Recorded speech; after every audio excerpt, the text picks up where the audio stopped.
सच बताएं, हम अपने लिए नहीं कर रहे हैं, हम केवल आपके लिए कर रहे हैं कि आपकी बेटी साक्षी ना हो जाए। हम इसलिए कर रहे हैं कि अब हमारे मंदिरों पर सोमनाथ जैसा कभी दोबारा हमला ना हो। हम इसलिए कर रहे हैं कि तुम्हारे बच्चे, तुम्हारे जीते जी उन माँ बाप से पूछना जिनके बच्चे घर छोड़कर दूसरे मजहब में चले गए, जिनकी बेटियां घर से भाग गईं, कश्मीरी पंडितों को भगा दिया। यहीं दिल्ली में यमुना के पास पाकिस्तानी हिंदू हैं शरणार्थी, उनको रहने के लिए निवास नहीं है, लाइट नहीं है। उनके पास जब जाओ और पूछो कि वहां पाकिस्तान में क्या हाल था, उनकी बेटियों को, छोटी छोटी बच्चियों को उठा लिया गया, 13-13 साल की बच्ची को उठा ले गए। और हम नहीं चाहते कि हमारे भारत में तुम लोगों की बेटियों के साथ ऐसा हो। सिर्फ हिंदुत्व की बात और सनातन की बात हम इसलिए बोलते हैं। क्षमा करना, जो पुलिस में भी है उनके ऊपर भी कितने हमले कहां कहां नहीं हुए, बंगाल में।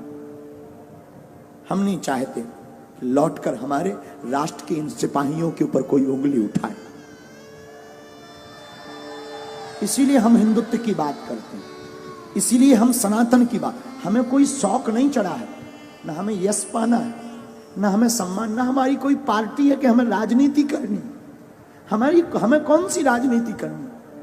हम तो तुम्हारे लिए बोल रहे, तुम्हारी आने वाली पीढ़ी के लिए बोल रहे, तुम्हारे लिए जी रहे। वरना हमारा दरबार अच्छा खासा चल रहा है, दरबार में कोई कमी नहीं। हम तो प्रोफेशनली लाइफ जी लेंगे, ज्यादा परेशान होंगे, प्रोफेशनली लाइफ जी लेंगे, अपना दरबार लगाएंगे, बस अपने आराम से रहेंगे, न लेने माधव का न देना माधव का। लेकिन क्या इससे राष्ट्र का भला होगा? नहीं होगा। हम तुम्हारे लिए जी रहे हैं। इस वीडियो को जरूर तुमसे प्रार्थना है कि तुम्हारे अंदर अगर जमीर है, जागो। हम ये नहीं कहते तुम सपोर्ट करो हमारा, तुम्हें जहां जो करना वो करो, लेकिन हां, बात जब सनातन की आ जाए तो प्लीज चुप मत बैठना।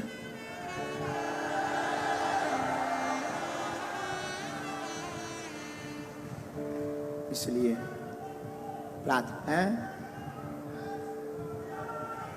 नहीं बाइकआउट करना ही पड़ेगा, बिना उसके काम भी नहीं चलेगा। जो ऐसा चलाए और जो ऐसा करे उसको देखना, उसके पंडालों में जाना बंद कर दिया जाए।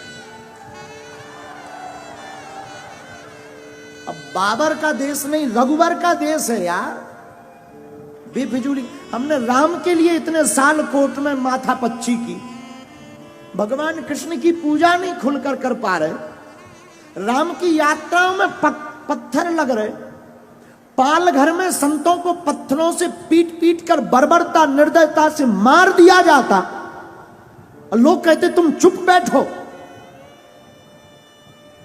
और हां, हमारे बोलने से और तुम्हारे जय श्री राम केवल मोबाइल चलाने से भारत हिंदू राष्ट्र नहीं बनना है। तुम्हें आवाज उठानी पड़ेगी और जैसे को तैसा जवाब देना पड़ेगा, तुम्हें घर से बाहर निकलना पड़ेगा। क्योंकि हम कोई राजनेता नहीं है कि तुमने ताली पीटी और वोट दिया हम चले गए। हम सनातन के सिपाही हैं। जब तक तुम्हारे अंदर जुनून और जोश नहीं भर देंगे, जब तक तुम्हें सड़कों पर तूफान, मंदिरों में भीड़, सड़कों पर तूफान चाहिए, हमें राम राज्य से भरा हिंदुस्तान चाहिए। और आज तुम जवाब नहीं दोगे, कल तुम्हारी कोई नहीं सुनेगा। 5-6 प्रदेश में हिंदू अल्पसंख्यक हो गए, यूपी में भी हो जाओ, भारत में भी हो जाओ। तो अगर नहीं ऐसा चाहते हो तो आओ, चाहते हो तो ठीक है, तुम्हारी इच्छा, हम तो बोल सकते हैं। नहीं चाहते हो, तुम्हारे अंदर जमीर है। हमारे पूर्वजों ने राम के लिए अपने प्राण त्यागे हैं। भारत के लोगों, तुम्हारे पूर्वजों ने संस्कृति और संस्कार और भारत को बचाने के लिए बलिदानियां दी हैं। और तुम इसको थोथा बनाकर गुलाम मत बनवा देना।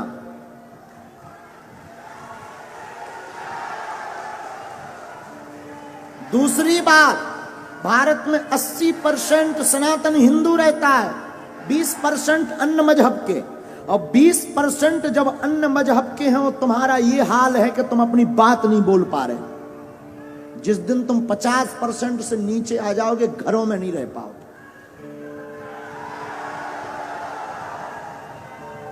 और कोई भड़काऊ बात नहीं है, बहुत ही जगाने वाली बात हो। इसके बाद अगर किसी को बुरा लगे तो क्षमा करना। हम तो देखो जगाने आए हैं, जगाने की बात करेंगे। बोलो जय सिया राम। तो कौन कौन तैयार है ऐसे लोगों को जवाब देने के लिए? ऐसी खबर जो भी चला रहा है, कौन कौन जवाब देगा आज ही? पक्का? पक्का?